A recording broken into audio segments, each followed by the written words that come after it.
Ang video naman natin ngayon ang bus company na may rutang Davao, Butuan vice versa. Ating bigyan suporta at pagkilala ang bus company sa video natin ngayon sa larangan ng bus transportation. Dahil sa kanila naranasan nating sumakay ng mga bus na pang world class. Pero bago tayo magsimula sa ating video, intro muna tayo mga bus fanatics. Kung bago ka pa sa aking channel, please subscribe, hit the notification bell for more video. Go Mindanao. Ang Go Mindanao ay isang provincial bus company sa Mindanao na itatag ang kumpanya noong 2017 ng Davao Metro Shuttle na isa sa pinakamalaking bus company sa Mindanao sa kasalukuyan. Ang Go Mindanao sa ngayon binubuo ng air-conditioned bus na gawa ng Golden Dragon. Ang Go Mindanao may rutang Davao Butuan vice versa. At narito naman ang nagagandahang bus units ng Go Mindanao na maaari nating masakyan sa ating pagbiyahe sa kanila sa kasalukuyan ang sumusunod. Golden Dragon XML 6122 na isang air-conditioned bus.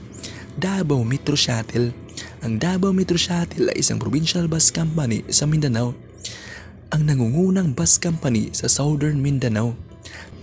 Naitatag ang kumpanya noong 1995 pero nagsimula ang bus operation noong 1996 ng dalawang businessman na si Rinaldo Tioy at si Rinaldo Alba. Sa ngayon, ang DMS o Davao Metro Shuttle mayroon ng 300 plus bus units kasama ang kanyang mga subsidiary bus, ang Go Mindanao at ang Anil Transport na gawa ng Hino, Daewoo, Hager, Yutong, Golden Dragon at ng Bulbo. Ang Davao Metro Shuttle may rutang Davao Butuan vice versa. At narito naman ang mga nagagandahang bus units ng Davao Metro Shuttle na maaari nating masakyan sa ating pagbiyahe sa kanila sa kasalukuyan ang sumusunod. Golden Dragon XML 6122 na isang air-conditioned bus. Yutong Siki 6119 H2 na isang air-conditioned bus. Yutong Siki 6107 HE na isang ordinary bus. Yutong Siki 6122 HD9 na isang air-conditioned bus. Daewoo BF 106 na isang air-conditioned bus. At marami pang bus models ang Davao Metro Shuttle ang hindi nasama sa video natin ngayon. Bachelor Express Incorporated.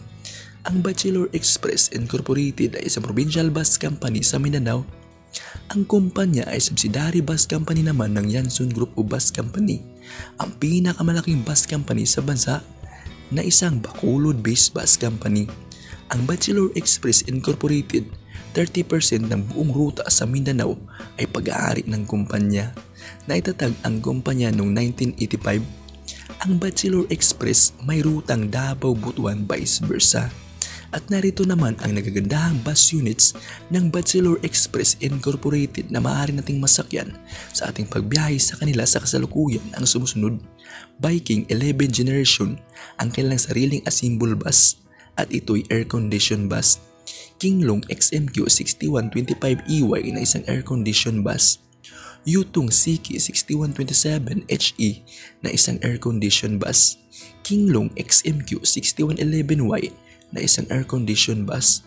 Kinglong XMQ 6128 EYW na isang air-conditioned bus. At marami pang bus models ang Bachelor Express Incorporated ang hindi nasama sa video natin ngayon. At yan ang tatlong bus company na may rutang Davao Butuan vice versa. Sakay na! Happy travel mga bus fanatics! Keep safe always! Kung meron kayong katanungan tungkol sa oras ng kanilang biyahe, pamasahe at iba pang malagang informasyon, bisitahin lang ang official website o official FB page ng kumpanya. Hanggang dito na lang, hanggang sa susunod nating mga video.